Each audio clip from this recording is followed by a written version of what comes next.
High. আচ্ছা, আমরা এই মনে রাখাটা একজন জিজ্ঞেস করলেন যে আচ্ছা বাবু, আমার না এটিএম পিন নাম্বারটা কিছুতেই মনে থাকে না, এই এটিএম পিন নাম্বারটাকে কিভাবে মনে রাখি বলো তো? তো আমি বললাম যে আপনার এটিএম পিনটা কি আছে, মানে পিন নাম্বারটা কি? উনি বললেন 3143। আমি বললাম ঠিক আছে, এটা আমি আপনাকে বলে দিচ্ছি, আপনি পরে চেঞ্জ করে নেবেন, কিন্তু প্রসেসটা একই রাখবেন, আর আপনার এই নিয়ে কোনো সমস্যা হবে না। তো 3143কে কীভাবে মনে রাখা যাবে?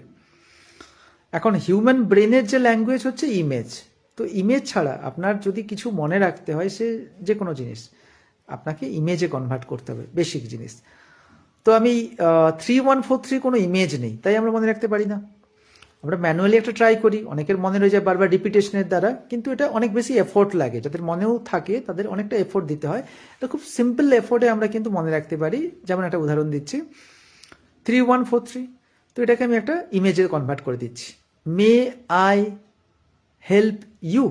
মে মানে 3, 3টে লেটার আছে, আই মানে একটা লেটার আছে, তাহলে 31 হয়ে গেল। হেল্প 4টে লেটার আছে, তাহলে 4 হয়ে গেল। আর ইউ 3টে লেটার আছে, তাহলে মে আই হেল্প ইউ। তো মেমোরি সায়েন্সটা অনেকের মুখে আমি শুনেছি, বা অনেকেই অনেক বিভিন্ন বিষয়ে পারদর্শী, তারা জ্ঞান বিতরণ করতে থাকেন, যে বা আমাকেও অনেক সে ওয়ার্কশপের পর জিজ্ঞেস করে, আচ্ছা স্যার তাহলে একটু কিছু ট্রিক্স আমাকে দিয়ে দিন বা টিপস দিয়ে দিন। ইট ইজ নট ট্রিক্স বা টিপস, এরকম কোনো ব্যাপার নেই। ওই বাবার হলো আবার জ্বর সারিল ঔষধ, এরকম কোনো ব্যাপার না।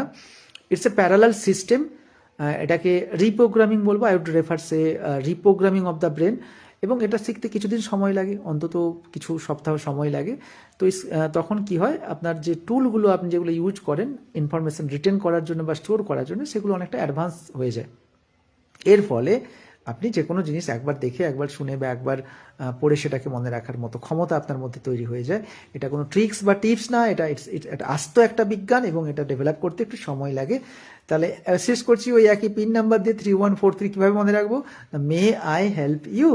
Thank you, see you in my next video, bye by.